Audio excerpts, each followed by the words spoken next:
Hola, me llamo Sahel y yo y Carolina vamos a presentar sobre Margaret o Margarita Hickey y Poyesoni.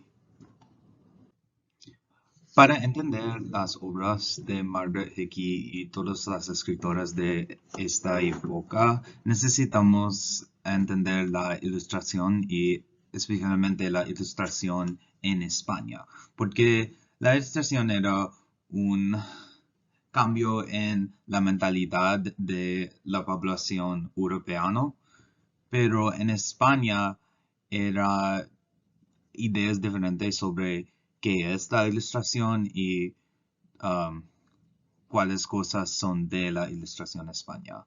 Y mucha gente piensa que España era una seguidora intelectual en la ilustración, así que todas las ideas son de Alemania y Francia y los españoles solamente lo siguen, pero en esa época era un tiempo de gran cambio y innovación intelectual en España y nació una mentalidad moderna, una mentalidad que era muy diferente de las otras y um, aumentó el rol de mujeres y aumentó las mujeres en las esferas políticas y artísticas, que obviamente con muchas mujeres influentes en la época, el tratamiento de mujeres empieza a aumentar y muchas escritoras enfocan en el rol de mujeres y la posición social de mujeres en la sociedad y también empiezan a organizar organizaciones para aumentar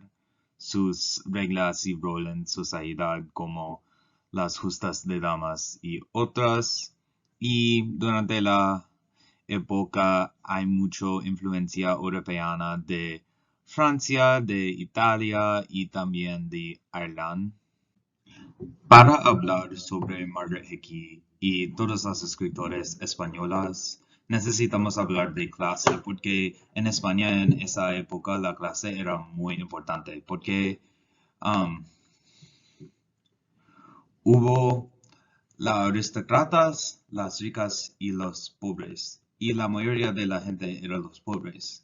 Y muchas mujeres eran de los pobres, obviamente, pero las mujeres más conocidas, influentes en las esferas intelectuales, eran más ricas y tienen poder económica y a veces poder política, porque las mujeres sin poder económico o político no pueden escribir o leer muchas veces, o si pueden escribir y leer, no tiene el tiempo, el respeto, porque la clase era muy importante en esta época.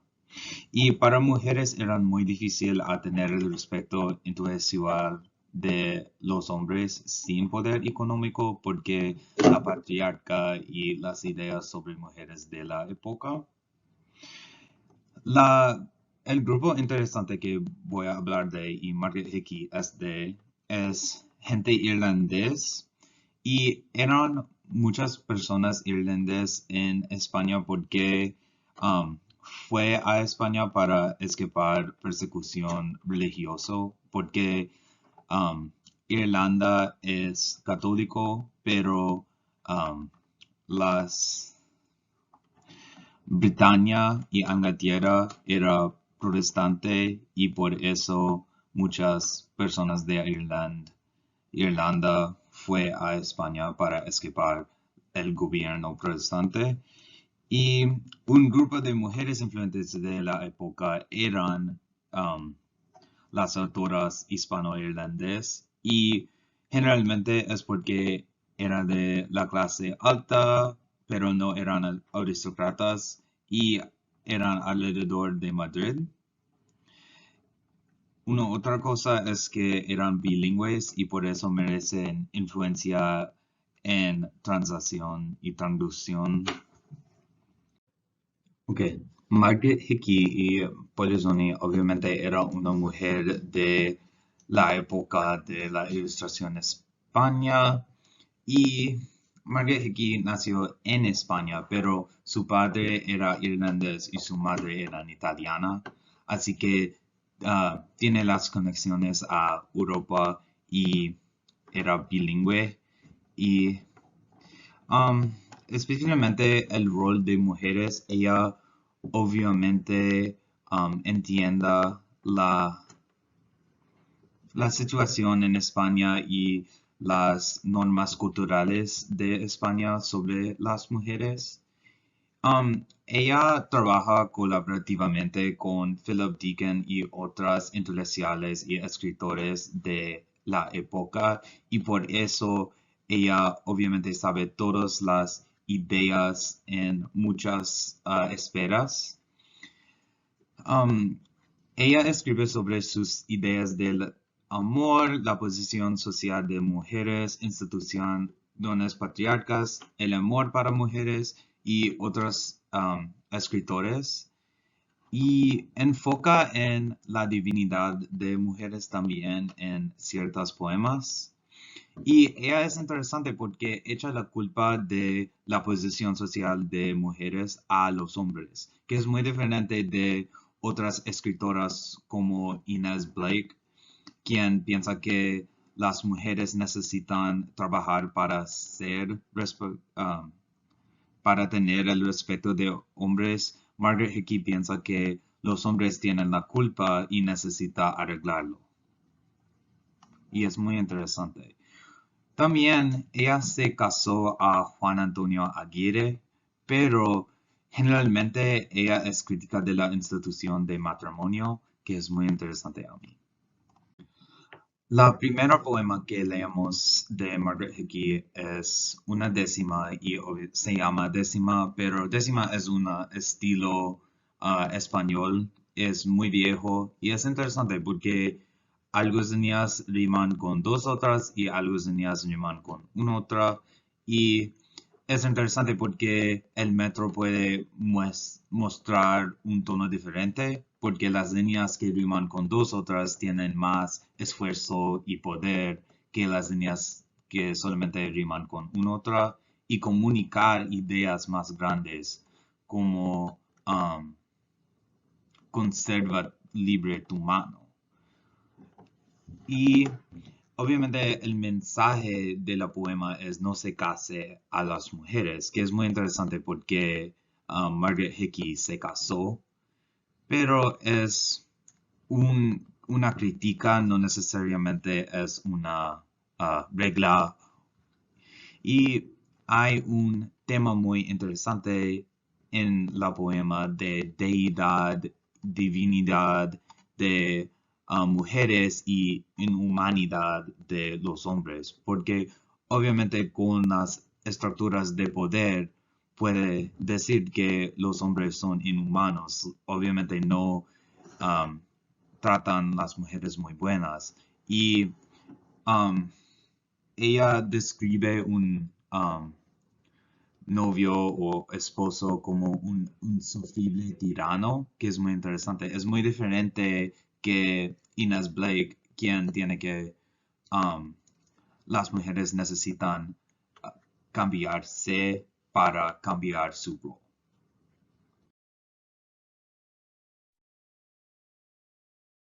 Muchas gracias, Sahik. Bueno, vamos a seguir explorando la vida y obra de Margarita Hickey mediante su escritura. Y quiero empezar con la portada de su libro, publicado en 1789.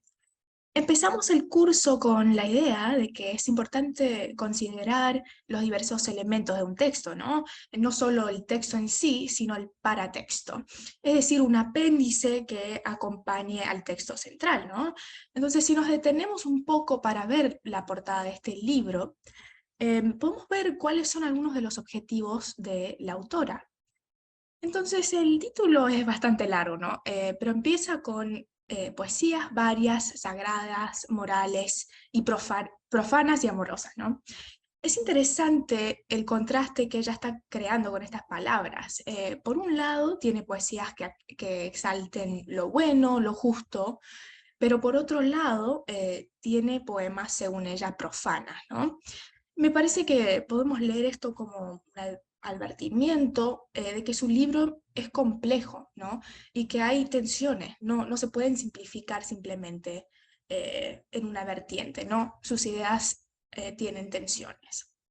Bueno, después dice que ha escrito poemas épicos, dedicado, por ejemplo, a elogiar don Pedro Ceballos, que era un militar importante español.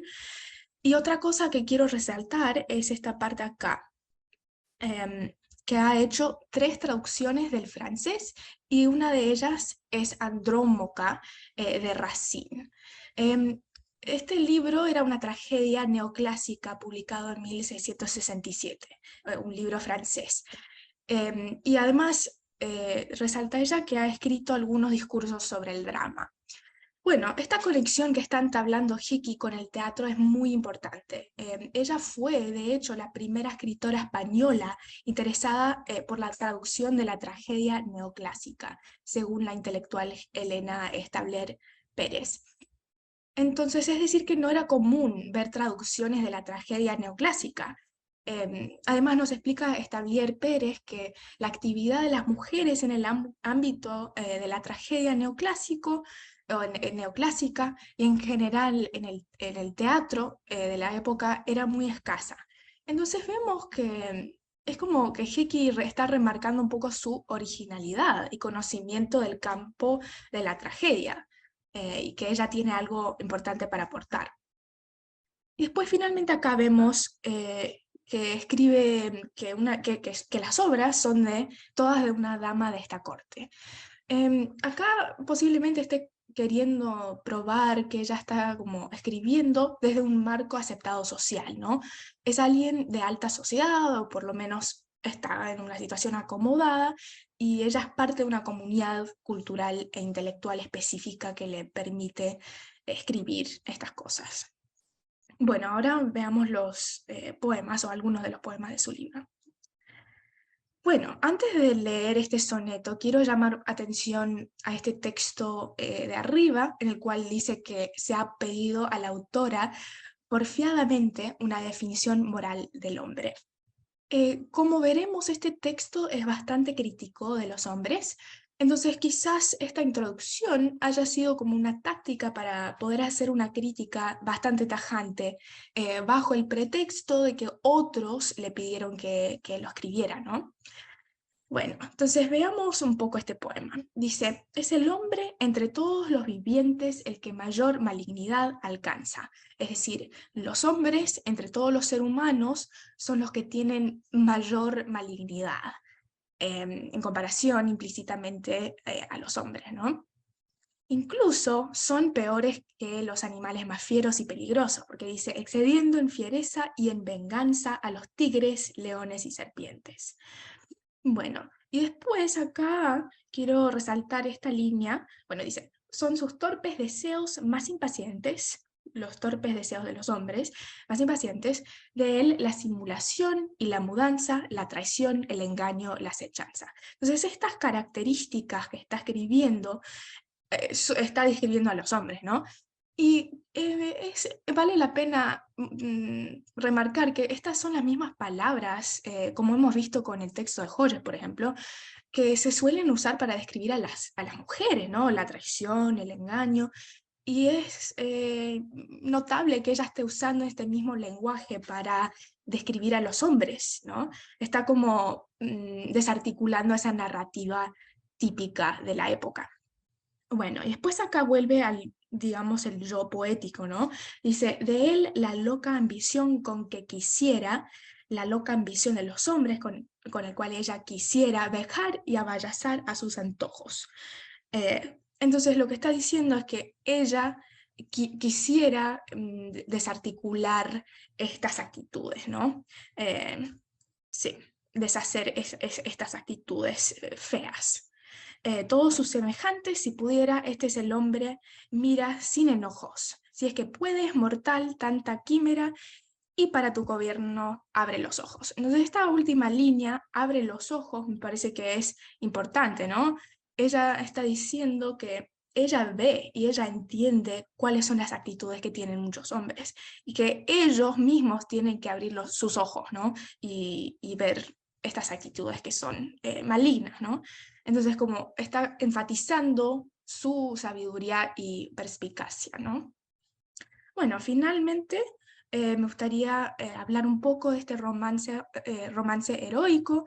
No hay mucho tiempo para analizarlo enteramente, pero vamos a ver un poco un fragmento de este romance. Y si quieren pueden parar el video y leerlo, incluso escribir algún comentario de este fragmento en el foro si quieren. Bueno, un tema central que vemos en este poema se conecta un poco a lo que hemos visto con Hoye, ¿no? La idea de que todos tienen facultades que tienen el potencial de crecer y mejorar, ¿no?